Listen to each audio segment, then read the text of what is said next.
अस्सलाम वालेकुम सामीन। प्रोग्राम रतीअ जी रिहाण सां प्रोग्राम जो मेज़बान ऐं पेशकार जिब्रान ज़ेब अव्हां जी ख़िदमत में हाज़िर आहियां। प्रोग्राम रतीअ जी रिहाण में असां पंहिंजे महिमाननि खे गुज़ारिश कंदा आहियूं ऐं उन्हनि खे स्टूडियो में वठी ईंदा आहियूं ऐं लिसनर्स जी फरमाइश ते उन्हनि जी गुज़ारिश ते असां सिंधी अदब में जिन जो तमामु वॾो कमु थियल आहे या नुमाया कमु आहे उन्हनि खे असां पंहिंजे स्टूडियो में घुराईंदा आहियूं। अॼु स्टूडियो में जेका शख़्सियत असां वटि मौजूदु आहे कंहिं बि तारीफ़ जी मुहताज न आहे। सिंधी अदब जे हवाले सां उन्हनि जो बेपनाह कमु थियल आहे। प्रिंट मीडिया जे हवाले सां या इलेक्ट्रॉनिक मीडिया जे हवाले सां उन्हनि जो तमामु वॾो कमु आहे। रेडियो टेलीविज़न तां उन्हनि जा ड्रामा मुख़्तलिफ़ वक़्तनि ते नशर थींदा रहिया आहिनि। ताज़ो ई रेडियो पाकिस्तान तां उन्हनि जो ड्रामो हिकिड़ो नशर बि थियो। असां वटि जेका शख़्सियत मौजूदु आहे उन्हनि जी पंहिंजी PhD थियल आहे। पाण सिंध यूनिवर्सिटी में उस्ताद जी हैसियत सां मुक़ररु थिया। उन खां पोइ डायरेक्टर रहिया सिंधी शोबे जा ऐं डीन फैकल्टी तौर ते उन्हनि कमु कयो ऐं अलामा ग़ुलाम मुस्तफ़ा कासमी चेयर जा डायरेक्टर पिणु आहिनि ऐं उतां केतिरा ई किताब पंहिंजी अणथक महिनतुनि सां उन्हनि छपाया। ऐं मां सम्झां थो त इहो नंढो तारुफ़ ॾियण खां पोइ सम्झी वेंदव त असांजे स्टूडियो में कहिड़ी शख़्सियत असां सां मौजूदु आहे। त सिंधी अदब जो तमामु वॾो नालो साईं प्रोफेसर डॉक्टर काज़ी ख़ादिम साहिबु असां सां स्टूडियो में मौजूदु आहे। अस्सलाम वालेकुम साईं। वालेकुम सलाम। साईं, सभ खां पहिरियों तव्हांजा तमामु घणा थोराइता आहियूं। तव्हां पंहिंजे क़ीमती वक़्त मां वक़्तु कढी असांजे स्टूडियो में आहियो। तव्हांजे जनम जे हवाले सां असां ज़िक्र कयूं था त तव्हांजो जनमु कॾहिं थियो ऐं कहिड़े इलाइक़े सां तव्हांजो तालुक़ु आहे? पहिरीं ॻाल्हि त थोराए त तव्हां न थियो, थोराए त असीं थियूं था, छो जो असीं जेकी कुझु करियूं था सो ॿियनि लाइ था करियूं। जी साईं। ऐं ॿियनि ताईं पहुचण जा जेके ज़रिया आहिनि से मुख़्तलिफ़ आहिनि। किन ज़रियनि सां कंहिं हंधि ताईं पहुची सघूं था, किन ज़रियनि सां कंहिं हंधि ताईं पहुची सघूं था।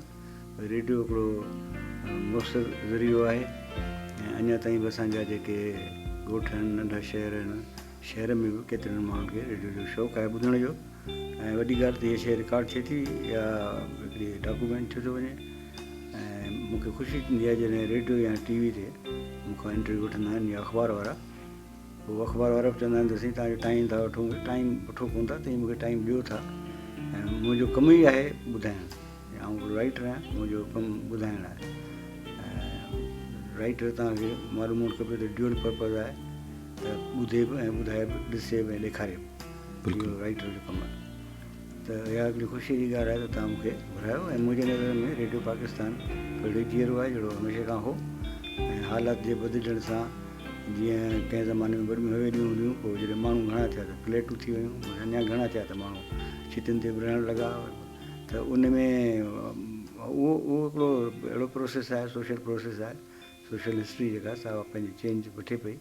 पर रेडियो जो पंहिंजो रोल जेको आहे सो बरक़रार आहे। एक्चुअली मुंहिंजो ख़ानदानी तालुक़ु त हाला पुराणा सां आहे। माशाअल्लाह। हाणे आउं उन बैकग्राउंड में कोन थो वञा, छो जो उहो बैकग्राउंड हाणे एतिरो पुराणो थी चुको आहे जो असांखे उन जा निशान चिटा कोन था मिलनि। ऐं असांजा वॾा जेके से किथां आया की, छो जो सभई माण्हू हिकिड़े हंधि कोन पैदा थिया आहिनि, किथां आया आहिनि, पोइ किथे रहिया आहिनि। ॾिठो वियो आहे जिते उहे रहिया आहिनि उनखे उन्हनि पंहिंजो कयो आहे न। बिल्कुलु। ऐं उन धरती उनखे पंहिंजो कयो आहे न। त असीं बुनियादी तरह सिंधी आहियूं। ऐं असांजो हाला पुराणा मुंहिंजो ॻोठु आहे। जी। हाला पुराणा तव्हांखे ख़बर हूंदी त हिकिड़ो तमामु पुराणो शहरु आहे ऐं जंहिंजो नालो ई हाला पुराणा आहे। ऐं असां वटि बि पुराणा जेके नदियूं वदियूं सुकल हूंदियूं आहिनि त पुराण चवंदा आहिनि उनखे। बिल्कुलु। त इहे असां हाला पुराणा आहे। हाला पुराणा कंहिं ज़माने में सिंध जो वॾो बंदरगाह हो। इन बंदरगाह ते असांजा वॾा बची लथा, सभु हिते कोन लथा, के हिते लथा, के अॻे ई रूड़ीअ में लही विया, के अॻियां हली मटियारियुनि में लही विया, के नसरपुर में लही विया। जितां जितां दरिया जो कोर्स हो उते उते रहंदा हुया। के हिते खेबरनि में लथा, मखदूम मोहम्मद हारून हेराती।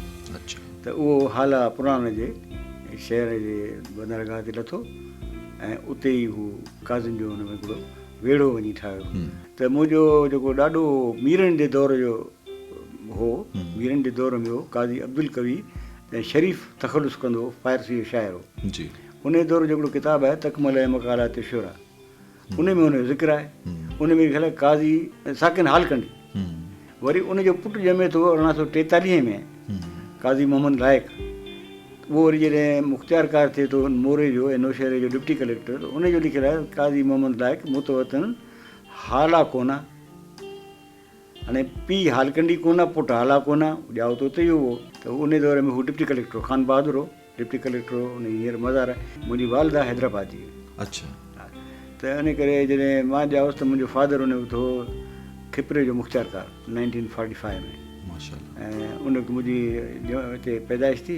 त असां वटि रवाज़ आहे त जॾहिं ॿारु ॼमंदो आहे त 5 महीना नानाणनि में हुनखे रखंदा आहिनि। पंहिंजो हुनखे निगहदाश्त खपंदी आहे त नानी वधी करे सघंदी आहे, मासियूं वधी करे सघंदियूं आहिनि। बिल्कुलु, भेण इहा रवायत घणे अरसे खां रही आहे। भेण जे करे अॼु जीअं ताईं असांजी फैमिली में तीअं ताईं आहे। त पोइ मुंहिंजी आहियां बुनियादी तरह हाला पुराणा जी मिटी, पैदाऊं हैदराबाद में थिया आहिनि। इब्तिदाई तालीम ॾे अचूं था तव्हांजी, इब्तिदाई तालीम तव्हां किथां हासिलु कई? ऐं इब्तिदाई तालीम मूं सिंध मां हासिलु कई आहे। हाणे तव्हां चवंदो कीअं सिंध मां, छोजो मुंहिंजो फादर मुख़्तियारकार हूंदो हो। त मूं जॾहिं पहिरियों दर्जो पढ़ियो त मूं उबावड़े में बि पढ़ियो, वरी मूं उहो 12 में बि पढ़ियो, सर्विस दौरान साईं हलंदा रहिया। 12 में पढ़ियो। अहिड़ी तरीक़े सां ॿियो दर्जो हुन में मूं जाती में बि पढ़ियो। अच्छा। हा, सितंबर 51 में मुंहिंजो फादर जातीअ मुख़्तियारकार हो। स्कूल फेराईंदो। हाणे तव्हां सम्झो त मूंखे वठो जाती सिजावल ठठो, वरी हितां अचूं सेवण, सैपुरनाथन शाह, तंहिंखां पोइ मेहड़, तंहिंखां पोइ दादू, तंहिंखां पोइ लाड़काणो, तंहिंखां पोइ मतिलबु उबावड़े ताईं। बिल्कुलु। हा, वरी होॾां सखर में अचो, वरी नवाब शाह अचो, वरी छाछरे वञो, वरी पूरी सिंध तव्हां फिरिया आहियो। उन मां छा थियो त मुंहिंजी जेका इहा तइलीम थी प्राइमरी, उहा प्राइमरी ऐं जेका 5 दर्जे खां पोइ वारी, उहा थोरी इरेग्युलर नमूने में थी। त इम्तिहान जा ॾींहं आया ऐं बदिली थी वई। त पोइ हिकदमि हुन EI खे फ़ोन कबो त बाबा हाणे इम्तिहान वठो। वरी एजुकेशन इंस्पेक्टर जेके हूंदा, मुंहिंजा घणेई इम्तिहान घर ते वरितऊं। अच्छा। हा, पोइ मूंखे इम्तिहान में वेहण जी आदत हूंदी कान हुई। उहे 2 कलाक वेहबो आहे न, 2 कलाक। जी जी। नतीजनि ते जॾहिं असीं 1960 में आयासीं हैदराबाद में, त मूंखे नूरबूंद हाई स्कूल में दाख़िलु कयो वियो। ऐं इहो हो 5 दर्जो। 5 दर्जे में इम्तिहान में वेठुसि त मुंहिंजा पुठा सुकी विया। मुंहिंजी छा आहे, मूंखे ख़बर कान पई छा आहे। बहरहाल पोइ मूंखे अहसासु थियो त हाणे थो अहसासु थियो त मूंखे वेहण जी आदत ई कान हुई। सही। तकलीफ़ खां मूं 6 दर्जे मां मैट्रिक ॾिनी, डबल प्रमोशन वठी। त हिकिड़ो साल इहो बचे मुंहिंजो। पोइ उन डबल प्रमोशन हुतां हिते हिकिड़ी इंस्टीट्यूट हुई शहर में, उन मां जाफ़री इंस्टीट्यूट, ॾाढी मशहूरु, तमामु सुठी पढ़ाई हूंदी। ऐं उन खां पोइ मां सिटी आर्ट्स कॉलेज में पंहिंजो फस्ट ईयर कई। तंहिंखां पोइ इंटर मां सचर आर्ट्स कॉलेज मां कयो। पोइ यूनिवर्सिटी में थियुसि BA ऑनर्स पार्ट 1 में। अच्छा, तव्हां BA ऑनर्स पार्ट 1 बि कई, तव्हां LLB बि कई? पहिरीं त मां BA कई सिंधीअ में, जी। BA ऑनर्स पार्ट 1, 2, 3 जी। पोइ MA प्रीवियस MA फाइनल। उन खां पोइ मूं उन जे विच में ई मूं पंहिंजो LLB करे शुरू कई। LLB BA ते थींदी आहे। बिल्कुलु। LLB करे वरितमि। ऐं जीअं सिंधी MA खां पोइ वरी मूं इंग्लिश में MA बि कई। अच्छा, इब्तिदाई मुलाज़मत? इब्तिदाई मुलाज़मत मां शुरू कंदुसि अख़बार ख़ादिम वतन जे सवेरे थियण सां। ऐं उन खां पोइ जॾहिं मां BA ऑनर्स में फैकल्टी टॉप कई। Faculty top? बिल्कुलु। हा, फैकल्टी टॉप कई। फैकल्टी में त रुगो आर्ट्स फैकल्टी में सिंधी त कान हुई न, अंग्रेजी बि, ॿिया सभु मौज़ू हुते हुया? फिलासफ़ी, साइकोलॉजी, पंहिंजो उर्दू, पर्शियन, अरेबिक, इहे सभु हुयूं। उन में मूं फैकल्टी टॉप कई। त उन वक़्तु छा हो त BA ऑनर्स खे हूअं बि अॼु बि जेको जीअं BS ऐं MS आहे, त BS वारो बि MA जहिड़ो ई थिए थो, चाहे 4 साल ईयर प्रोग्राम आहे न। बिल्कुलु। त उनखे तीअं जेकॾहिं चाहियो त जॉब ॾेई सघो था। सही। त मूंखे उन ऑनर्स ते पंहिंजो असांजो हिकिड़ो दोस्त हो, प्यारो अदीब हो, असांजो वॾो अदीब हो, ऐं सिंधीअ में शॉर्ट हैंड जो माहिर हो, मक़बूल भट्टी साहब। उहो सचल कॉलेज में लेक्चरर हो, सचल साइंस कॉलेज में। उनखे नौकिरी मिली वई बुक फाउंडेशन में। अच्छा। सो मूंखे ईअं ई रस्ते पुछी त हर में नौकिरी कंदे? नौकिरी त कबी, नौकिरी लाइ त पढ़ूं था। चई तव्हांखे लेक्चरर थींदे? अड़े मुंहिंजी ॿियो छा खपे? केॾी वॾी ॻाल्हि आहे साईं, सो ज़मानो ॾिसो। वॾी ॻाल्हि आहे। लेक्चरर को चर्चो आहे? लेक्चरर बुनियादी यूनिट आहे तइलीम जी। हा साईं, बिल्कुलु बुनियादी बेसिक आला तइलीम जी बुनियादी यूनिट लेक्चरर आहे। हिकिड़े ॾींहुं मूं हा कई। उन ॾींहुं कॉलेज जे प्रेसिडेंट जो अंजुमन हिमायत इस्लाम सां मुलाक़ात कराई। उते जो उते, छोजो घर बि हुनजो उते यूनिवर्सिटी जे पासे में हो। असीं मिलिया बि उते हुआसीं। ऐं वरी ॾाढी ख़ुशबख़्ती जी ॻाल्हि आहे त अलाना साहिब बि गॾु हो। वाह। उहो बि हलियो। ऐं हुन रिटायर्ड जज हो शेख साहिबु, रहीम बख़्श शेख साहिबु। हुन चयो त बाबा मूंखे तव्हां सब्सिट्यूट अची सेखारी खादम आहे। ठीकु आहे। मूंखे जी सुबुह जो 8 बजे जी ऑर्डर वठो। मां 8 बजे पूरे पहुतुसि त वेठो ऑफिस में, ऐं ऑर्डर अॻे ई तयारु हो। वाह। हीउ माण्हू त ॾिसो न, पंहिंजे लफ़्ज़ खे पाणी ॾियणु, जेको माण्हू पंहिंजे लफ़्ज़ खे पाणी नथो ॾिए उहो पंहिंजो पाण खे घटि थो करे, बिल्कुलु पोइ माना हुनजी का वैल्यू कान्हे, लफ़्ज़ खे पाणी ॾियणु। मां वियुसि उते पंहिंजे सेक्रेटरी खे चई त बाबा ऑर्डर कढ काज़ी खादिम साहब, पोइ मूंखे मिलियो त मां लेक्चरर थियुसि सचल साइंस कॉलेज में पार्ट टाइम।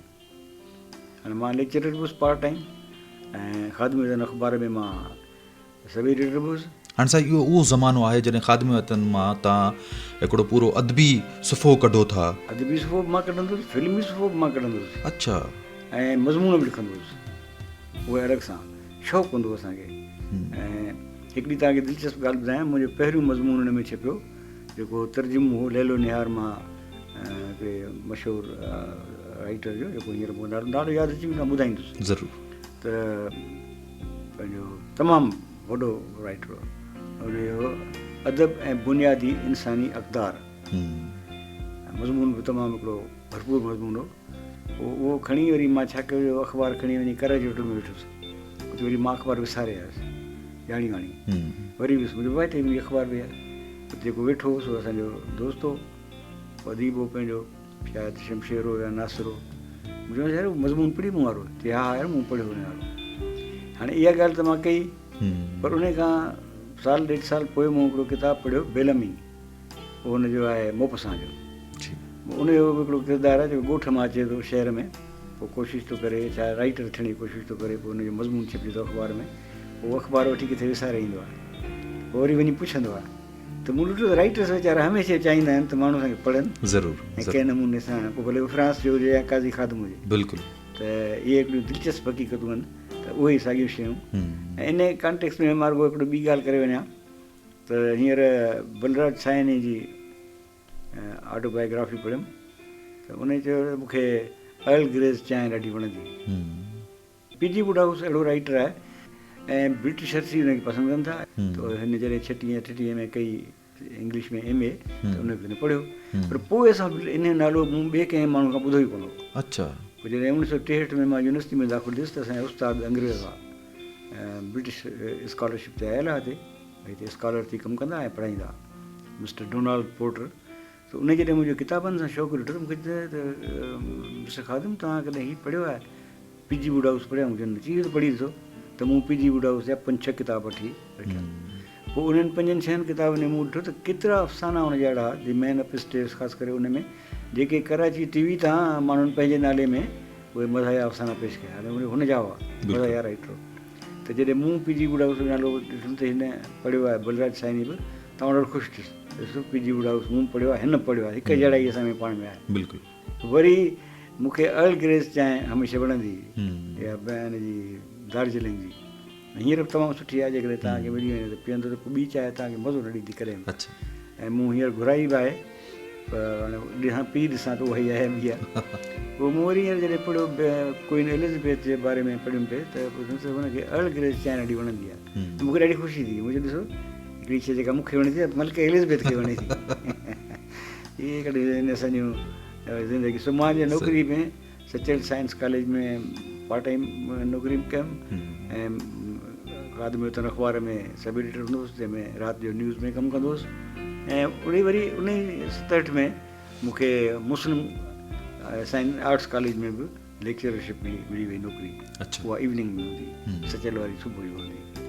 त सुबुह जो आउं सचल कॉलेज में पढ़ाईंदो हुउसि, ऐं शाम जो आउं मुस्लिम कॉलेज में पढ़ाईंदो हुउसि, राति जो आउं अख़बार में कमु कंदो हुउसि, ऐं बाक़ी जेको वक़्तु हूंदो उहो रेडियो पाकिस्तान ते ड्रामा लिखंदो हुउसि, फीचर। मुसलसल तव्हां महिनत कई, मुसलसल तव्हां कमु कयो 24 कलाक। मूंखे ख़बर कान थी पई त कीअं कयोसीं। माना आउं इन नतीजे ते पहुतो आहियां त जेकॾहिं माण्हू कम खे पंहिंजी हॉबी बनाए छॾे, कम खे पंहिंजो दोस्त बनाए छॾे, त पोइ हुनखे कमु करण में तकलीफ़ कान। जेकर कम खे दुश्मन बनाई ऐं कम सां मज़ो न रखी, तंहिं करे इहो सबबु आहे मुंहिंजो जो यूनिवर्सिटी में जेके मूं तमामु वॾो अरसो गुज़ारियो, 63 खां वठी अॼु ॾींहं ते आउं यूनिवर्सिटी में आहियां। 15 जून 70 खां वठी 2005 जे नवंबर ताईं जेके मूं ॾींहं गुज़ारिया, उन में तव्हांखे ॿुधी हैरत थींदी त मूं ते एतिरा कम विधा विया जो हिकिड़ो त आउं चेयरमैन बि रहियुसि। शेख हयात साहिबु जॾहिं आयो असिस्टेंट प्रोफेसर हुउसि, उन अची मूंखे राइटर्स क्लब जो कन्वीनर बनायो।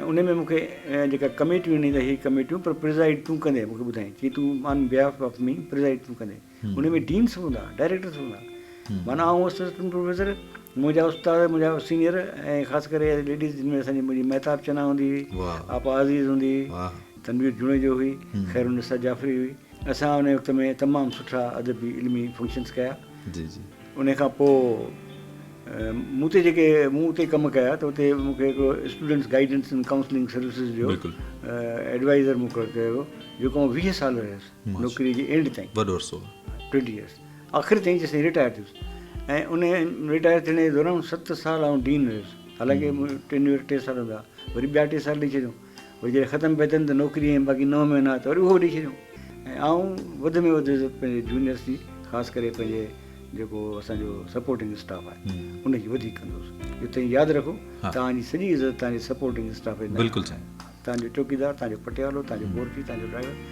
तव्हांजी इज़त उहो थो कराए त जेकॾहिं उन्हनि में न हूंदी त मथे कान हूंदी बिल्कुलु त मां उन्हनि खे बि तमामु एतिरे क़दुरु जॾहिं मानियूं हलंदियूं त मां पहिरीं ड्राइवरनि खे मानी करे खाराईंदुसि पोइ अची अंदरि बीहंदुसि इहो ई सबबु आहे जो अॼु मां 16 वेले खां पोइ जॾहिं यूनिवर्सिटी वेंदो आहियां जेके पुराणा पटियाला चौकीदार आहिनि जेके रिटायर बि थींदा आहिनि मूंखे किथे ॾिसंदा आहिनि अॼु चंबड़ंदा आहिनि तव्हांजी मोहबतुनि जो सिलसिलो रहियो आहे यूनिवर्सिटीअ में तव्हां मुसलसल 35 साल रहियो 25 साल नौकिरीअ में मुलाज़मत में हाणे बि तव्हां उते तव्हांजे सुपरविजन में PhDयूं थियनि पियूं एमफिल्स थियनि पियूं हींअर त आउं ऑनररी कमु थो करियां ऐं यूनिवर्सिटी जो हिकिड़ो वर्कर आहियां बिल्कुलु अलाह ताला जी महिरबानी आहे पर इहे कुझु सबक़ आहिनि लाइफ जा ऐं चाहियां थो त मुंहिंजी लाइफ केरु ॿुधे त मां सबक़ हासिलु कयां कहिड़ो सबबु आहे जेको तव्हांखे हमेशह लाइ ज़िंदह आहियो त बि ज़िंदह रखे थो ऐं मरण खां पोइ ज़िंदह रखे थो न त केतिरा माण्हू ज़िंदह जो मोल आहिनि बिल्कुलु सही था चओ तव्हां यूनिवर्सिटी मां PhD कई भला उन में तव्हांजो मौज़ू हुयो नसरी दास्तान मुंहिंजो पहिरियों मौज़ू हो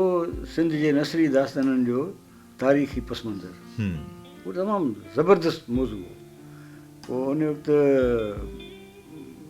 जो गाइड हो मुंहिंजो तंहिं साथ न ॾिनो मूंखे हुनजी पंहिंजूं आइडियाज़ हुयूं जीअं हाल कॾी लॻा हाला लॻा बाबा आइडिया त हिकिड़ी ॿुधो न जॾहिं हाला पुराणा आहे त पोइ हाला नवां ठहिया न इहो आहे ॿियो त पोइ वरी मुंहिंजो सिंध जा नसरी दास्तान मुंहिंजो तनक़ीदी जाइज़ो ऐं उन में बि तव्हांखे ॿुधायां त तमामु ज़बरदस्त क़िस्म जी शइ थी जॾहिं मूं पंहिंजो नसरी दास्तान ॾिठा सिंधी में नसरी दास्तान आहिनि ई कोन लोक कहाणियूं आहिनि तवील कहाणियूं आहिनि पर दास्तान जंहिंखे चऊं था जंहिंमें मुबालगो हुजे जंहिंमें इमेजिनेशन हुजे जंहिंमें सामरिक जादूगर हुजनि जंहिंमें उॾामंदड़ परियूं हुजनि ऐं देव हुजनि को काफ हुजे राजा इंद्र हुजे पोइ मूं वरी हिन में इहो साबित करणी त असां छो इहो कोन्हे ऐं कहिड़ा कहिड़ा दास्तान असां आहिनि जेके ॿाहिरियां आयल आहिनि मसलन नंढे पेर वारी जुती त नंढो पेर चाइना जो आहे दुनिया में सिर्फ़ु चाइना में ई नंढे पेर खे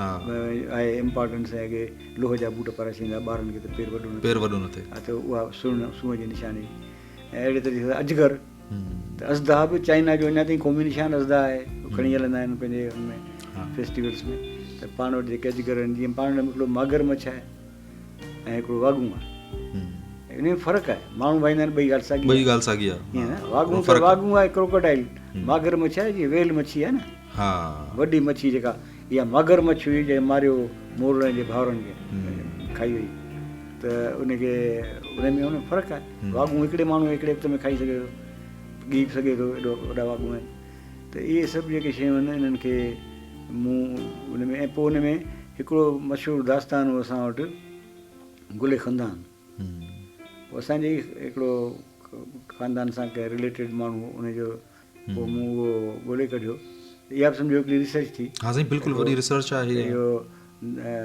दास्तान असुल में हीउ दास्तान आहे इहो थियो ऐं इन तरीक़े सां पोइ मूं वरी जेके ॿिया जेके गुल गुलाब परी या पंहिंजी लोक कहाणियूं आहिनि वॾियूं उन्हनि खे बि उन में शामिलु कयो आहे पर इहो किताबु पढ़णु वटि आहे एॾो दिलचस्प किताबु आहे जो मूंखे हींअर पढ़ंदो आहियां त सोचींदो आहे मूं लिखियो कीअं हुयो इन करे जो लिखण महिल त मूंखे ख़बर कान थी पए न लिखण महिल त आउं हिकिड़े पंहिंजे लिखण वारे जज़्बे सां पढ़िजे थो त ख़बर थी पए त हीअ ॻाल्हियूं मूं जेका ॻाल्हि करां थो ॾिसां थो अॻे लिखी पई आहे ऐं लिखी मूं पाण आहे वरी आउं ॿियो थोरो करियां त इहो इहा मुंहिंजी थीसिस हुई ऐं हिन में मूंखे तमामु घणी मदद कई असांजे ऐं जेको जेको गाइड हो उन मदद कई मूंखे तूं हीअं कर, हाणे हिन जा हाणे नतीजा लिख, हाणे हिन जा रेफरेंसिस लिख। कमु सॼो त स्कॉलर करे थो, गाइड त हुनखे तव्हांजी ॻाल्हि बिल्कुलु सही आहे, तव्हांजो तमामु वॾो कमु आहे। गाइड साहब वरी जेको आख़िरी ॾींहं ते जॾहिं मूंखे मां सर्टिफिकेट ॾे मूंखे, हुन ते लिखी त हीअ थीसिस एमफिल जे बराबरि आहे। माना उहो कन्वर्ट PhD में न पियो करणु चाहे। हा बराबरि आहे। मुंहिंजो इहो तव्हां सर्टिफिकेट ते त नथा लिखी सघो। छो? मुंहिंजो तव्हां गाइड एग्ज़ामिनर थोरी आहियो, तव्हांखे त मूंखे PhD कराए छॾिणो आहे या न कराइणी आहे, उहा हिन क़ाबिल न आहे। पोइ थोरो थियनि था उहे वॾो हलियो, पोइ मूंखे वरी गाइड ॿियो ॾिनो वियो, पंहिंजो अलामा गुलाम मुस्तफ़ा क़ासिमी। उन वरी मुंहिंजी थीसिस ॾिठी त हुन ॾाढी एप्रिशिएट कई त वॾो कमु आहे, हीअ त हिकिड़ो वॾो कमु आहे, हिन मां त इलाही ॿियूं शाखूं फुटनि थियूं। छो जो PhD जेका थीसिस आहे तंहिंजो वॾो फ़ाइदो इहो आहे त हुन मां वरी ॿियूं ब्रांचिस निकिरनि, रिसर्च थी रहे। ऐं पढ़ंदड़ लाइ साईं तमामु वॾी आसानी आहे। सामीन, जीअं असां ज़िक्र कयूं था डॉक्टर साहिब सां त संद जा नसरी दास्तान अगरि तव्हां पढ़ंदव त इहो ईअं न हूंदो आहे त हिकिड़ो स्कॉलर जेको आहे उहो 4 पना लिखी छपराए थो, हुन ते बिल्कुलु ॾींहं राति हिकु करे हू रिसर्च कंदो आहे ऐं उनजी बेपनाह महिनत किथे वञिणो पए थो त ओॾे हलियो वञे थो। ऐं डॉक्टर साहिब जो इहो किताबु अव्हां ज़रूरु पढ़िजो, संद जा नसरी दास्तान, जिन मां पढ़ण खां पोइ तव्हांखे तमामु घणी मालूमात बि मिलंदी ऐं इहा रिसर्च ख़ासि तौर ते स्कॉलर्स इन जे करे ई कंदा आहिनि, आसानी पैदा करे ॾींदा आहिनि जीअं पढ़ण वारे खे तमामु घणी आसानी थिए। डॉक्टर साहिबु हलूं था टेलीविज़न ऐं रेडियो वारे पासे। तव्हां बेपनाह ड्रामा लिखिया जेके टेलीविज़न तां हलिया, रेडियो पाकिस्तान तां अॼु बि उहे नशर थियनि पिया। कहिड़ा कहिड़ा ड्रामा तव्हां लिखिया, असांजे सामीन खे कुझु नाला उन्हनि जा? हमीद सिंधी साहिब जी ॿी वरसी मल्हाई पई वई, मूंसां गॾु हिकिड़ो स्कॉलर वेठो, मूंखे चई काई साहिबु तव्हां ॾाढो लिखियो आहे, कीअं लिखियो अथव? मूं चयो शर्मिंदो छो थो करी, शुरू ख़ौफ़ पढ़ियो अथई?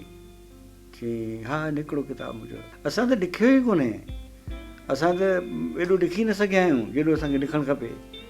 छो अंग्रेज़नि जा अदीब जेके आहिनि 400 अफ़साना आहिनि, समरसेट मॉम जा अफ़साना ॾिसो, उर्दूअ में कृष्ण चंद्र जा अफ़साना ॾिसो। रेडियो लाइ त ड्रामा छा हो त मां 1963 में जीअं ख़ादिम वतन में आयुसि त हिते असांजा दोस्त सुठा जिन जो रेडियो सां वास्तो, मक़बूल सिद्दीकी साहिब जो रेडियो सां ॾाढो वास्तो हूंदो, हू पसंदि कंदो हो। ज़हूर अंसारी बि होशियारु हो ॾाढो, पर उहो वरी ज़हूर अंसारी जो भाउ इंजीनियर हो हिन बिल्डिंग जो, उहो रहंदो ई हिन क्वार्टर्स में हो, गफ़ार अंसारी साहिबु, ऐं ज़हूर अंसारी जेको आहे सो बि हिते ई रहंदो बि हिते हो।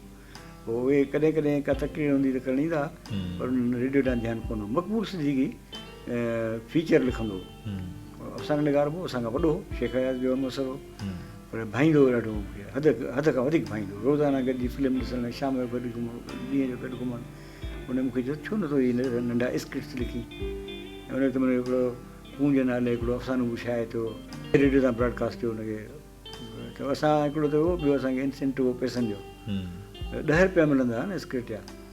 मूं जेको पहिरियों स्क्रिप्ट लिखियो, पहिरियों जेको गुलदस्ते लाइ मूं मज़ाया उहो लिखियो, त उहो मूं कंहिं लतीफ़े तां खणी लिखियो। सभई ईअं कंदा आहिनि न, बिल्कुलु सभु पंहिंजा लतीफ़ा कोन ठाहींदा आहिनि। त असांजो मरहूम इब्राहिम शेख साहिबु हूंदो ड्यूटी ऑफिसर, उन कंहिं चयो त हीअ त फलाणे लतीफ़े तां खयल आहे, हुन मुंहिंजो चेक रोके छॾियो। ऐं अॼु ॾींहं ताईं रेडियो पाकिस्तान ते मुंहिंजो ऑर्डर आहे। ऐं इश्की साहिब चवंदुसि तईं मुंहिंजी उधर आहे तव्हां ते, तईं मूंसां ईअं न ॻाल्हाईंदा करियो। 10 रुपये चेक मूंखे न मिलियो। त उन वक़्तु जा 10 रुपया जेके हूंदा हुआ से हिकिड़ी वॾी सपोर्ट हूंदी हुई। तव्हांखे शायदि ख़बर न हुजे त 10 रुपये में माण्हू कराची वेंदो, उते मंझंदि जी मानी खाईंदो, फिल्म ॾिसंदो, मनोड़ो घुमंदो, क्लिफ्टन घुमंदो, शाम जो घर वापसि मोटंदो, त बि 1.5 रुपयो बचंदो हुउसि। इहो 10 रुपये जी हैसियत हुई। त उन जे लाइ पोइ 10 मां 15 थिया, 20 थिया। पोइ वरी असांखे दोस्त फ्री आया जेके पंहिंजा प्रोड्यूसर, अरे मुंहिंजे लाइ ख़्वातीन जे प्रोग्राम लाइ त लिख, मुंहिंजे लाइ ॿारनि जे प्रोग्राम ते लिख। वरी क्विज़ कॉम्पिटिशन्स त हुन में अलाना साहिब सां गॾु, ऐं पोइ इंडिपेंडेंट इहे आयासीं। पोइ ईअं ड्रामा लिखणु शुरू कयासीं। उन वक़्त में ड्रामो हूंदो हो 45 मिंटनि जो, ऐं उन ड्रामा जी पेमेंट हूंदी 45 रुपया। हीअ वॾी रक़म हूंदी 45 रुपया। 45 वॾी ॻाल्हि आहे हुन ज़माने जी, वॾी ॻाल्हि आहे। छो जॾहिं मूंखे 45 रुपये मिलियो तॾहिं मुंहिंजे ख़्याल में सोन 120 रुपये ॾिनो, सोन 120 रुपया, हा, या 110 रुपया। त उहे पैसा असांखे सपोर्ट थिया। मुंहिंजी शादी जल्दी थी त मूंखे ॿार पिया। मुंहिंजे रेडियो टीवीअ जे चेकनि ते मुंहिंजी वाइफ जो कब्ज़ो हूंदो हो, जो उहो डिक्लेयर इनकम हुई न, हुनखे ॿी त ख़बर ई कान थी पघार घणो थो मिलेसि। हीअ त हूंदासीं त हुनखे ॾींदोसि, पोइ नेशनल बैंक मां मटाईंदासीं। पोइ मूं इहे ते ड्रामा लिखणु शुरू कया सिंधी में, फीचर्स लिखणु शुरू कया। उहे ॾाढा पसंदि थिया, माण्हुनि हुनखे एप्रिशिएट कयो ऐं ख़ुदि प्रोड्यूसर खे। पर प्रोड्यूसर जेको आहे तंहिंजे लाइ वॾो मसइलो हूंदो आहे त त हुनखे टाइमली शइ मिली वञे, बिल्कुलु वक़्तु सर थी वञे उहो थिए त हुनजी इज़त एतिरे क़दुरु हिकिड़ो प्रोग्राम थींदो हुओ तव्हां वटि, सुबुह थींदो अलाए छा ईअं सुबह में रहण न, सुबुह महिराण न हूंदो, सुबुह थींदो अलाए छा आहे अहिड़ो पीर साहिबु कंदो हुओ। त आउं 3 ॾींहं ख़ैरपुर रहियो हुयुसि, त उहे 3 ॾींहं हाणे उन लेटेस्ट इवेंट्स खे पेश कबो करे, उहे 3 ॾींहं ख़ैरपुर जो माण्हू अची हिनखे ॾेई वेंदो राति जो शाम जो। इहो असांजो वरी हूंदो आहे ऐं हुननि खे पक हूंदी आहे भई इहो मिलंदो काज़ी। त ईअं ड्रामा, पोइ ड्रामनि खां पोइ सीरीज़ शुरू थियूं, पोइ वरी हिते ई दोस्तियूं बि थी वियूं प्रोड्यूसर सां, अदाकारनि सां, फ़नकारनि सां। असां त फ़क़ीर माण्हू आहियूं, पटे वारनि सां बि दोस्ती हूंदी। पोइ वरी ड्रामो जहिड़ो मुंहिंजो प्रोफेशन थी वियो, उन में मुंहिंजूं 13 किस्तुनि जूं ऐं ड्रामा जेके सिंधीअ में, उर्दूअ में एतिरे क़दुरु थींदो जो मुंहिंजी जेका बजट का जेका हूंदी आहे प्रोड्यूसर वटि त ड्रामनि जी त ख़तमु थी वेंदी। पोइ हिननि ॾिख पढ़ कई, हिननि चयो त जेकॾहिं हिन काज़ी खादिम जी बजट एतिरी रखियव त पोइ असां लिखंदो केरु, छोजो घणे में घणो असांखे हीअ थो लिखी ॾे। बिल्कुलु फ़िरोज़ुद्दीन एहसास हूंदो, उहो बि लिखंदो, काज़ी गुल ज़मान बि लिखंदो, ऐं ॿिया बि लिखंदा, मुराद अली साहिब बि कॾहिं कॾहिं लिखी वेंदो, अमर जलील काफ़ी ड्रामा काफ़ी त कोन लिखिया, 2 टे लिखिया, आगा सलीम बि 2 टे लिखिया। ऐं मूंखे प्रोड्यूसर सुठा मिलिया, प्रोड्यूसर्स में ख़ासि करे जेको अनवर बडोचो ऐं ज़ाहिद कलबाणी। ज़ाहिद प्रोड्यूसर ॾाढो सुठो, वॾो तॾहिं थाटफुल हूंदो, हुन डिस्कस कंदा हुआसीं। ऐं सिकंदर बलोच ॾाढो सिंपल माण्हू हूंदो, ऐं हुन सां जॾहिं डिस्कस कबो त प्रोफेशनली ॾाढो साउंड हूंदो, तमामु सिंपल माण्हू हूंदो। असांजो त बचपन जो दोस्त हो, पोइ उन सां असां ॾाढा सुठा ड्रामा कया। रांदीको ड्रामो त हुन सॼे पाकिस्तान मां ब्रॉडकास्ट करायो, जितां वञो त रांदीको, बसि रांदीको किथां आयो हिते। जॾहिं हिन रांदीको कयो पे रिकॉर्ड पे कयईं त हुन अखियुनि मां ॻोढ़ा बि विया। मुंहिंजो वाइदो ख़राबु त कोन्हे, चईं यार असांखे पंहिंजो बचपन थो यादि, असां करे रांदीको इहे अजीब क़िस्म आहे। त नईम मिर्ज़ा हूंदो, त नईम मिर्ज़ा ऐं महमूद सिद्दीकी इहे त मूंसां ही राति मंझंदि जो ईंदा त बिरयानी वठी मोटींदा मुंहिंजे घर, उते वरी असीं पुराणी VCR ते फिल्मूं ॾिसंदा हुआसीं। माना असांजी दोस्तियूं जहिड़ियूं हिकिड़ियूं, इशफाक़ साहिब इहे सभु वॾा हुआ, सीनियर माण्हू, पर दोस्तियूं हूंदियूं। इश्की साहिबु हूंदो त उहो बि चवंदो त माना हुन जी हिकिड़े भेरे मूंखे फ़ोन कयूं, मुंहिंजे 2-3 फ़ोन खयूं, मूंखे चई डेडी हिकिड़ो रिस्की साहिबु हो, रिस्की साहिबु, त उन फ़ोन कयो, मुंहिंजे रिस्की साहिबु माना इश्की साहिबु, ॿार खे सम्झ में कोन आयो। ॿिए ॾींहुं वियुसि त इश्की साहिब जी तबियत सही न हुई, हली में कंदो। मुंहिंजो रिस्की साहिबु मूंखे पंहिंजे नवासे ॿुधायो त रिस्की साहिबु हूंदो, चई यार रिस्की तो हो गए न, रिस्की त थी विया आहिनि। त इन्हनि माण्हुनि सां असांजो वास्तो रहियो। पीर सरहंदी साहिबु, छा माण्हू हूंदा हुआ जिन सां सिंपल मोहबत करण वारा, यादि करण वारा। अब कल्ह कोन आयो, मुस्तफ़ा हूंदो, मुस्तफ़ा सां ॾींहुं राति गॾु गुज़रंदो। करीम त हूंदो ई, गॾु हो, साथ हूंदो, अलाए करीम सिर्फ़ु स्टाफ आर्टिस्ट हो। अब्दुल कबड़ो त मुंहिंजो उन में सीनियर हो कॉलेज में, जॾहिं मूं इंटर पे कई सचल कॉलेज मां, BA पे कई, उन वक़्त खां उन वक़्तु अच्छा हीउ ड्रामनि में कमु कंदो आहे, लिखंदो बि आहे। पोइ मूं चयोमांसि भला मूंखे कॉलेज जे मैगज़ीन लाइ लिखी ॾे ड्रामो, लिखी सूरजमुखी, सूरजमाई ऐं मुखी भाई, है न, सूरज भाई ऐं मुखी माई। उहो इहे सभु माण्हुनि सां असांजी हिकिड़ी ऐं कम महिमान ऐं जेके लेडीज़ जेके हिते कमु कंदियूं हुयूं, सीमा वग़ैरह, हाणे ॿियनि जा नाला त यादि कोन्हनि, पर उहे वेठे वेठे मानी खाईंदे ड्रामो 45 मिंटनि जो लिखिजी वियो। ऐं तव्हांखे मां हिकिड़ो ड्रामो ख़ासि ॿुधायां, मूं लिखियो रिटायरमेंट ते। असां ॾिसो न, राइटर जो कमु इहो न आहे त छा आहे उहो ॾेखारियूं, राइटर जो कमु आहे त छा हुजणु खपे उहो ॾेखारियूं। बिल्कुलु, छोजो उहा आहे हुनजी कंट्रीब्यूशन, छा आहे त उहो ई आहे न, उते ॾेखारियो, पर कंट्रीब्यूशन हुन जी कहिड़ी आहे। त मुंहिंजी जेका कंट्रीब्यूशन, ऐं ख़ुदा जी महिरबानी सां मूंखे रिटायरमेंट खां पोइ वरी उहो एटमॉस्फेयर मिलियो, बल्कि वधीक। रिटायरमेंट में आऊं इन्हनि शयुनि में एतिरो मसरूफ़ कोन हूंदुसि। हींअर तव्हांखे ॿुधायां त हींअर तव्हां वटि इंटरव्यू में वेठो आहियां न, कल्ह बि शाम जो मूंखे हमीद साहिब जे वरसीअ में वेठो हुउसि, उन खां 3 ॾींहं पहिरीं शेख हयाज़ जी वरसी वेठो हुउसि, ऐं हींअर 8 तारीख़ असांखे ॿियो प्रोग्राम करिणो आहे मोहम्मद हुसैन तुर्क साहिब खे। त टाइम हुन में एॾो कंज़्यूम थिए थो, ऐं एॾी वेलकम आहे मूंखे सोसाइटी में, जेका वेलकम मूंखां थोरी ग़ाइबु थी वई। तव्हांजे रेडियो पाकिस्तान तां हिकिड़ो भेरो मूंसां प्रोग्राम पे हलियो, उन में ॿियनि खां राय पे वरितऊं, राइटर्स खां, जोए साहिब खां राय वरितऊं, साईं काज़ी खादिम जे बारे में तव्हांजी छा राय आहे। उनजी हिकिड़े सिट ॿुधाईं उहो रिकॉर्ड थियल आहे, लेकिन त काज़ी खादिम कुझु वक़्तु अदब मां ईअं ग़ाइबु थी वियो, ॼण ख़ुशबू वापसि शीशे में हेॾी वई हुजे। हाणे वरी जॾहिं आयो आहे त सॼो मंडल वासे छॾियो। वाह वाह त इहो रहो त ख़ुशबू थी रहो। वाह।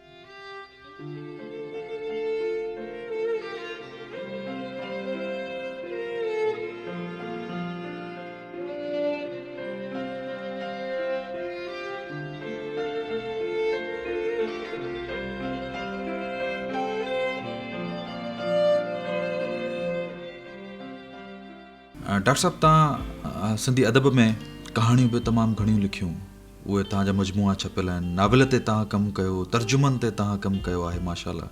ख़ासि तौर ते सामाइन खे इहा ॻाल्हि ॿुधाईंदो हलां त यादगिरियुनि ते जेके तव्हां यादगिरियूं लिखियूं आहिनि उहे पढ़ण वारे लाइ ईअं आहे त जॾहिं हू किताबु तव्हांजो खोले थो ऐं तव्हांजूं यादगिरियूं पढ़े थो, मुंहिंजो पंहिंजो ज़ाती तजुर्बो बि इहो ई रहियो आहे त जेसिताईं उन किताब खे पूरो नथो कजे तेसिताईं उहो मज़ो नथो अचे। मूंखे यादि आहे उहा हिकिड़ी ॻाल्हि मूं तव्हां सां पहिरियों बि कई त हमीद सिंधी साहब वटि बज़्म रूह रिहाण में हिकिड़ी तव्हांजी यादगिरियुनि जी किताब जी महूरत हुई। उते खोले जॾहिं मूं सुफ़ा पढ़िया पिए त तव्हांजो यूनिवर्सिटी जो ज़िक्र उन में हुयो।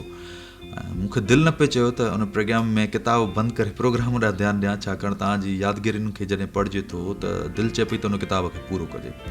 बेशुमार कमु तव्हां कयो आहे सिंधी अदब लाइ, कहाणियूं, तर्जुमा। सभ खां पहिरियों कहाणियूं ऐं तव्हांजा मजमूआ कहिड़ा हुआ, उन खां पोइ अॻियां हलूं था।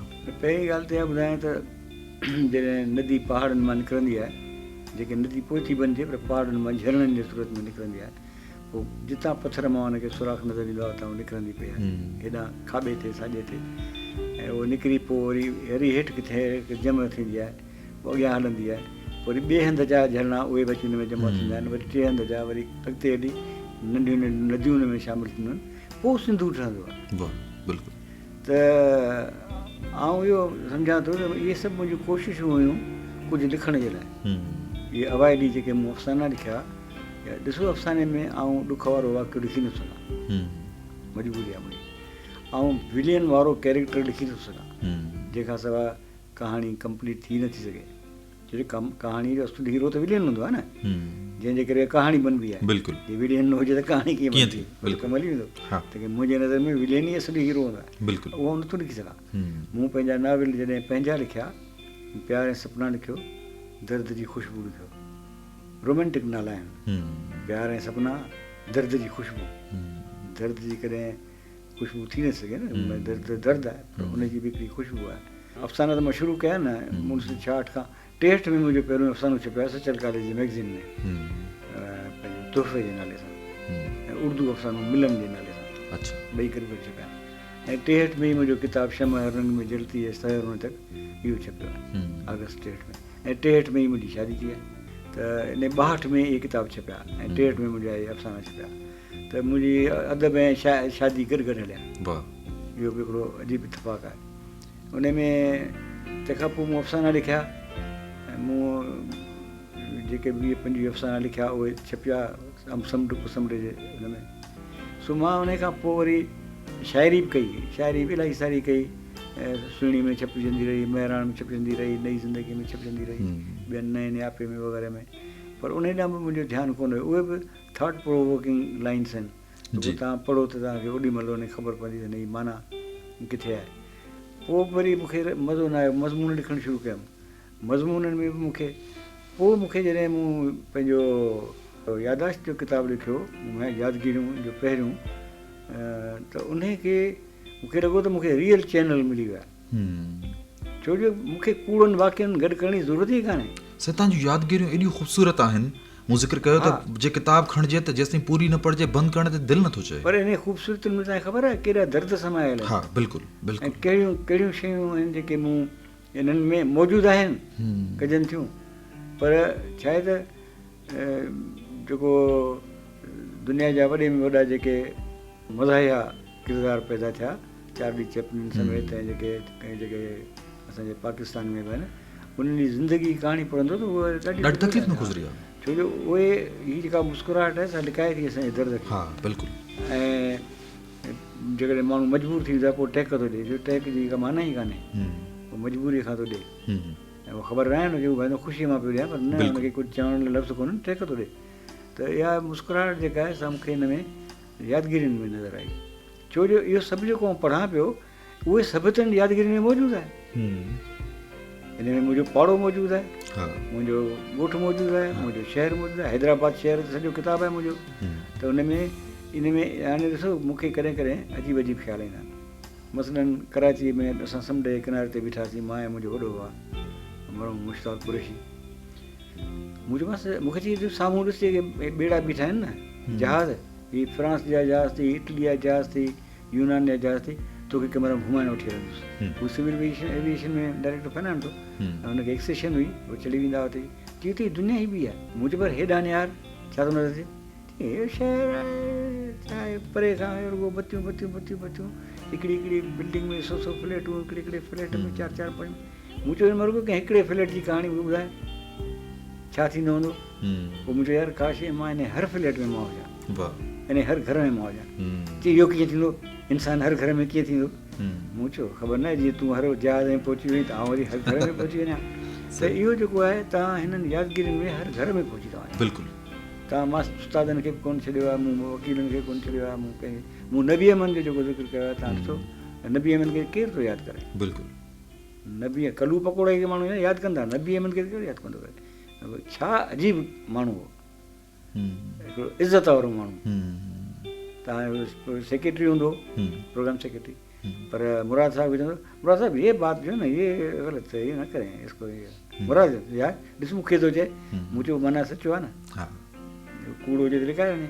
ऐं तूं मुराद साहब बि हूंदो, मुराद साहब कॾहिं बि ग़लति शइ ते हा न कंदो, भले पंहिंजो सॻो माइट हुजेसि, हा न कंदो। त इहे सभु शयूं मां हिन में इन करे ॾिनो। मूंखे ॾिस मुंहिंजे साम्हूं हिकिड़ो बिना हिकिड़ो रवां दवा आहे काफ़िलो, ऐं हुन में हिकिड़ो हिकिड़ो माण्हू पंहिंजी जॻह ते हिकिड़ी स्टोरी आहे, उहे आउं लिखंदो पियो वञा। हाणे इन जो बि तव्हांखे ॿुधायां त बुनियादु कीअं पियो। रेडियो पाकिस्तान ते हिकिड़ो डायरेक्टर थी आयो शकील साहब। शकील साहब सां मुलाक़ात थोरी रही पर दोस्ती थी वई। पोइ मूंखे हीअ स्टूडियो ॾेखारणु आयो, मूं वटि ॿुधायोमांसि हीअ पियानो हुई आई थी, आप तो सब जानते हैं। मूं चयो हम सब जानते हैं, यहीं से निकले हुए यहाँ आए। मां पे ॿुधायांसि त हीअ थे वरी सभु अची मूंसां मिलिया थी, फिर मैं आपको घुमाऊं क्या, चलिए चाय पिए।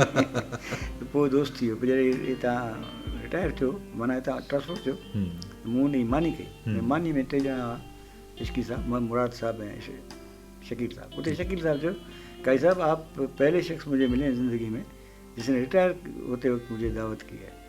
मुझे भाई पहले आप मिले थे तो मैं आपको जानता नहीं था, कि मिले हैं तो शकील साहब की दावत की मैंने। यार ये तो उते मुराद साहब पुछो इश्की साहब खां, इश्की साहब तव्हां पंहिंजी ऑटोबायोग्राफी पिया लिखो, उहा किथे पहुती। मुंहिंजो यार मुराद, मां चाहियां थो त मां पंहिंजी अहिड़ी ऑटोबायोग्राफी लिखां जंहिंमें मुंहिंजो ज़िक्र न हुजे। मूं उहो करे ॾेखारियो। मुंहिंजी यादगिरियुनि में मुंहिंजो ज़िक्र आहे, ज़मनी आहे, पर तव्हां यादि रखो आउं इन जे हिकिड़े हिकिड़े लफ़्ज़ में मौजूदु आहियां। बिल्कुलु आहे, बिल्कुलु तव्हांजी तहरीरूं आहिनि, तव्हां मुंहिंजी तहरीरूं आहिनि, मूं ॾिठो आहे, मां बीठो आहियां, मां ॿुधायां पियो। तंहिं करे मूं ॾिठो त हीअ त रुॻी ॻाल्हि उहा थी वई, त वरी मूंखे त इहो कोन थो चवां। मूं पंहिंजी जेका ॾींदो आहे उहो ज़रूरु कॾहिं वालिद साहब खे यादि कंदो आहियां कंहिं ॻाल्हि में, कॾहिं त उहा बि कंहिं कॉन्टेक्स्ट में हूंदी आहे, सरकारी ऑफिसरनि जे कॉन्टेक्स्ट में हूंदी आहे। त डिप्टी कलेक्टर उन वक़्त जो, अंग्रेज़नि जे दौर जो, उहो वञे थो त उठ ते हिकिड़ो संदूक खणी थो वञे, उन संदूक में कपिड़ा पिया आहिनि, दाल पई आहे, चांवर पिया आहिनि, गिहु पिया आहिनि, माना हू 6 महीना ॿाहिरि रहियो त मानी पंहिंजी घरां खणी वियो। त इहे सभु ॻाल्हियूं जेके न मूंखे इन्हनि में एॾो मज़ो थो अचे, ऐं उन्हनि सां गॾु थो रहां, फिल्मूं थो ॾिसां इहे, ऐं उन सिनेमाउनि में वेठो आहियां, बिना चित जे सिनेमाउनि में वेठो आहियां, 3 शो पिया गॾु ॾिसूं। ऐं तव्हांखे ॿी ॻाल्हि जेका ॿुधायां, उहा सभिनी खे ख़बर हुअणु खपे, मुंहिंजो त हॉबी हुजणु ज़रूरी आहे, तफ़रीह हुजणु इंसान लाइ तमामु लाज़मी आहे। बिल्कुलु जंहिं इंसान मां तफ़रीह निकिरी वेंदी, हू तक़रीबकार थी वेंदो। तक़रीबकार हिकिड़े रुॻो माना में न, ज़िंदगी हुनजी सॼी तक़रीब थी। बिल्कुलु बिल्कुलु सही। तंहिं करे तफ़रीह ज़रूरी आहे। हैदराबाद शहर में 20 सिनेमाऊं हुयूं, हर सिनेमा में रोज़ानो 2 शो थींदा, माना 60 शो। हर शो में कम से कम 2000 माण्हू ईंदा, माना 1,20,000 माण्हू फिल्म ॾिसणु वेंदा। त उहे केरु हूंदा, उन्हनि में टांगे वारा बि हूंदा, उन में बीड़ी वारा बि हूंदा, उन रस्ते ते घुमंदड़ छोकिरा बि हूंदा, शागिर्द बि हूंदा, उस्ताद बि हूंदा, ऑफिसर बि हूंदा। वरी उहो सॼो वक़्तु हिकिड़ी बिल्डिंग में वेठा हूंदा, हिकिड़ी छित ऐं हिकिड़ी एसीअ जे अंदरि, जंहिंमें कमिश्नर बि वेठो आहे त टांगे वारो वेठो आहे, चांहि बि उते पई सर्व थिए, माना हिकिड़ो समाज हूंदो सॼो हुते। नई दुनिया यकरंगी थी वेंदी। साईं अॻिते वधूं था। तव्हां अलामा ग़ुलाम मुस्तफ़ा कासमी साहिब जे चेयर जा डायरेक्टर थिया ऐं थोरे अरसे में तमामु घणो पब्लिकेशन में कमु थियो, केतिरा ई किताब जेके आहिनि पढ़ंदड़ ताईं आया, इहो हिकिड़ो वॾो कमु आहे। त उन हवाले सां तव्हां असांजे सामीन खे ॿुधाईंदो। अलामा कासमी चेयर जेका आहे असां 2004 में कराची में वरसी मल्हायूं कंहिं हिकिड़ी वॾी होटल में। कराची यूनिवर्सिटी जो वाइस चांसलर बि हो, सिंध यूनिवर्सिटी जो वाइस चांसलर बि हो। 31 डिसंबर हो, तंहिं करे असां राति जो जल्दी हलिया आयासीं। पुठियां को अलामा साहिब जे फर्ज़न चयो त अलामा साहिब जी वॾी शख़्सियत हो, हिन ग़रीब माण्हू जो केरु कंदो हलाए। पोइ असांजे वाइस चांसलर जेको मदर लक सिद्दीकी साहिबु हो, आलिम शख़्स हो, इल्मी घराणे जो माण्हू हो, बिल्कुलु, ऐं तमामु फ़राख़ दिलि ऐं तमामु वॾो माण्हू आहे, हयाती ॾिस वॾो माण्हू आहे। उनजो त भाई असीं क़ाइमु कंदासीं ऐं इन लाइ असीं सिद्दीकी फाउंडेशन तरफ़ां पैसा विझंदासीं। पोइ उन आया, मां त डीन फैकल्टी ऑफ आर्ट्स हुयुसि। इहो असांखे एकेडमिक काउंसिल में रखिणो हो फ़ैसिलो। मूंखे जीअं त हिन खे सपोर्ट कबो बाक़ाइदे, मुंहिंजो बिल्कुलु कबो। चई त तव्हांखे असांजो ऑनररी रखूं था। ऑनररी माना बिना पघार जे, बिना पघार जे ख़िदमतूं हुनजे लाइ आहिनि। पर ड्राइवर पटे वालो ऑफिस वरी मुंहिंजो ठीकु आहे। पोइ उन खां पोइ मां इहो कमु शुरू कयो ऐं मदर साहिब जा जेके वक़्तु हुयो को 6 साल 7 साल, उहो असां सुठो। ऐं तंहिंखां पोइ वॾो प्रोजेक्ट ॾिनो हिकिड़ो अलामा साहिब ऐं संस हम असर, तंहिंमें हम असर आलिम, हम असर अदीब, हम असर मोरख, हम असर सहाफ़ी। अहिड़ो कमु कंहिं चेयर कयो आहे। ऐं हिनखे ॿुधायां थो त सॼे पाकिस्तान में तव्हां कंहिं बि चेयर जो कमु ॾिसो त उन कॾहिं इहो कमु कयो आहे। ऐं कंहिं बि चेयर में ऑनररी माण्हू कमु करे थो। वॾो स्कॉलर आहे हिन दौर जो, जंहिंजा मुराकश में किताब था छपजनि, जंहिंजा सऊदी अरब में किताब था छपजनि। उन आलम खे असां अॻिते करण लाइ त मूंखे त जेकॾहिं फंड्स हुजनि मूंखे त आउं उनखे जेकॾहिं सिंधी किताब आहिनि इहे अंग्रेज़ी में अरबी में तर्जुमो करायां, चाइनीज़ में तर्जुमो करायां। उनजे बावजूदि आउं रुॻो इन करे इन चेयर खे हणाए वठो त जेसिताईं मूंखे थोरी मुंहिंजो अलामा साहिबु हिकिड़े लिहाज़ 2 लिहाज़नि खां उहो मुंहिंजो मुहसिन रहियो आहे।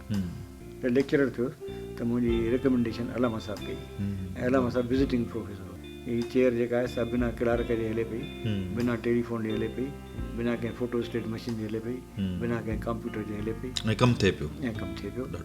ऐं इहो कमु आउं करियां वेठो। ऐं इन ते फ़ख़ुरु आहे त हीउ एॾो आलमाना कमु आहे जेको आउं हिकिड़े स्कूल ते वेही 6 कलाक वेही प्रूफ ॾिसां थो जो आउं करियां थो। मूंखे फ़ख़ुरु आहे हिन ते, छो जो असीं उन नबीअ जी उमत आहियूं जेको तमामु पंहिंजो गुज़ारो पंहिंजे हथनि सां आंदर शयुनि ते कंदो।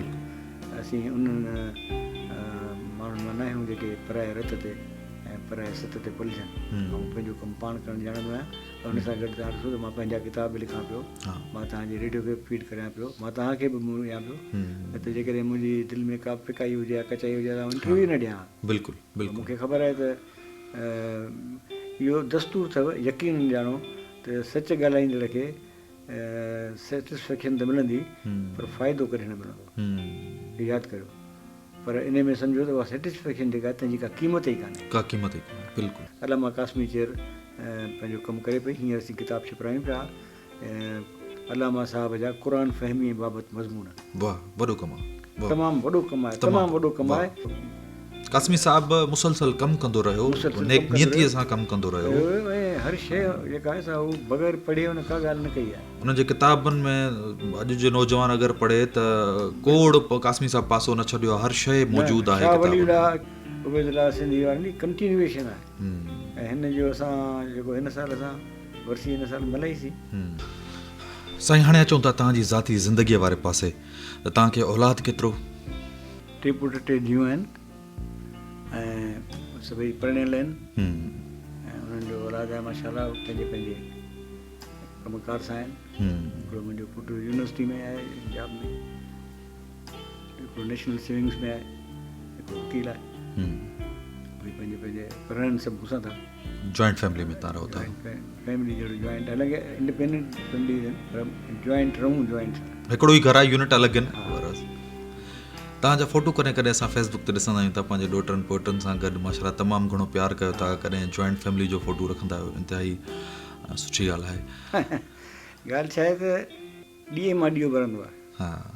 जेकॾहिं ॾींहं मां ॾींहों न भरे त पोइ न मथे रोशनी रहंदी न हेठि रोशनी नेट रहंदी। वाह वाह वाह फैमिली बि ईअं आहे। असांजा माण्हू चवंदा आहिनि जॉइंट फैमिली में साईं पोइ सस खे चांहि पियारिजे, सहुरे खे ई कजे। ॻाल्हि छा आहे, तव्हां जॾहिं फैमिली में रहो था, हिकिड़ो त फैमिली सिस्टम असांजो ख़राबु कयो आहे।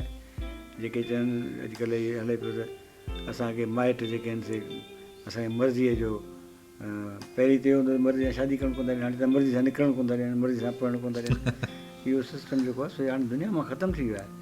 यूरोप में बि फैमिली सिस्टम अथव, जॉइंट फैमिली सिस्टम अथव। जॉइंट इहे त कम से कम कॉन्टेक्ट में हूंदा आहिनि, टच में हूंदा आहिनि। हुते मसइलो इहो आहे त पुट हिकिड़े ज़ार खे थी नौकिरी मिले हिकिड़ी स्टेट में, मुड़ुस खे बि हाणे छा करे अलॻि था रहनि। न त हू हिक ॿिए सां विच में अची वियो हिकिड़ो दौर जेको हिपीज़म वारो हुई, उहो कामयाबु न थियो। ॾिसो न, तव्हांजो पंहिंजो सिस्टम अहिड़ो आहे त जंहिं घर में रहो था, तव्हां आहियो, तव्हांजी घरवारी आहे, तव्हांजो पुटु आहे, धीउ आहे। हाणे सुबुह जो ताईं निकिरो त पुठियां ज़ाल अकेली, ॿ ॿार वेठा आहिनि, स्कूल था वञनि, या ज़ाल बि नौकिरी त घर में केरु विहे। त इहो असां वटि इहो आहे त जेकॾहिं केरु न वेठो त ॾाॾो वेठो आहे, ॾाॾी वेठी आहे, पुफी वेठी आहे, चाचो वेठो आहे। यानी हिकिड़ो एॾो रोमांस आहे फैमिली सिस्टम में, जो रुगो ताईं पंहिंजे अंदरि मां कीनू कढी छॾियो त फैमिली सिस्टम में तव्हांजा इलाही आहिनि, हूअं तव्हांजो केरु ई कोन्हे।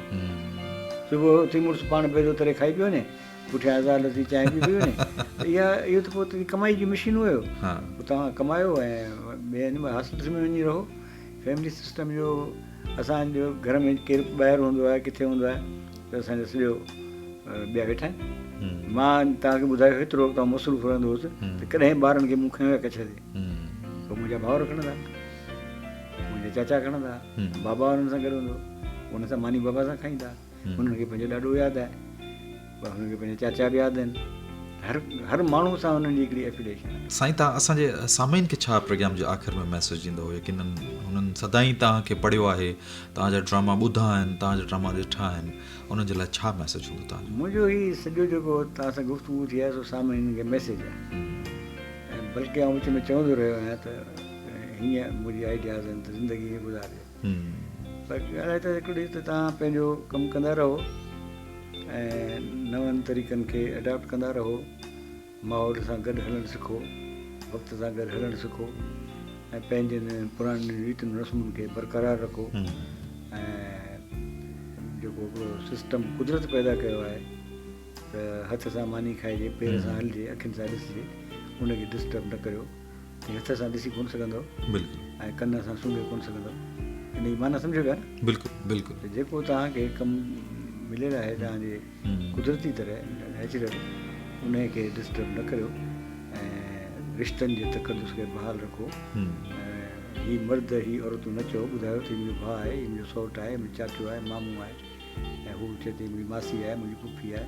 इहे रिश्ता जेके आहिनि तिन खे उन्हनि जो तक़दुस बहाल रखो। ऐं इन्हनि में जेके तलख़ तजुर्बा थियनि था, जिन में के ॻाल्हियूं तमामु जेके न थियणु खपनि इंसान में, उन्हनि खे प्रोमोट न करियो, उन्हनि खे मोबाइल जे फेसबुक ते ॾेई ऐं अहिड़े नमूने जो माण्हुनि खे पंहिंजे भाउ खां बि नफ़रत थी वञे, पंहिंजे पुट खां बि नफ़रत थी वञे, पंहिंजे पीउ खां बि नफ़रत थी वञे। इन्हनि शयुनि खां थोरो बचो। पंहिंजी ॿोलीअ खे हथां न छॾियो, ॿोलीअ खे बाक़ाइदे राइज रखो, पंहिंजे घरनि में, पंहिंजे माहौल में, पंहिंजे समाज में। ऐं जेके बि साइंटिफिक मज़मून आहिनि जंहिं ॿोलीअ में उन में पढ़ो। जर्मनी में त जर्मनी में पढ़ो, अंग्रेजी में अंग्रेजी में पढ़ो, इन्वेंशन्स पढ़ो। पोइ भले तव्हां हुनखे सिंधीअ में तर्जुमो कयो, माण्हू सिंधीअ में तर्जुमो करे सम्झी सघनि। मुंहिंजो इहो ई मशवरो आहे ऐं पंहिंजे या मैसेज आहे त लाइफ जे पॉज़िटिव पहलुअनि खे न विसारियो। निगेटिव ईंदा रहंदा साम्हूं, पर पॉज़िटिव पहलुअनि खे न विसारियो। वॾी महिरबानी साईं, तव्हां असांखे टाइम ॾिनो। महिरबानी तव्हां ॿुधो असांखे। साईं तव्हां वॾा आहियो त यकीननि तव्हांजे तजुर्बे मां ई असां सिखूं था। तव्हांजी वॾी महिरबानी, तव्हां पंहिंजो असांखे वक़्तु ॾिनो। साईं, प्रोग्राम रतीअ जी रिहाइण जो वक़्तु पंहिंजी पुॼाणी ताईं पहुचे थो। पंहिंजे मेज़बान ऐं पेशकार इन ई दुआनि सां इजाज़त। शाल जिते हुजो, आबाद हुजो।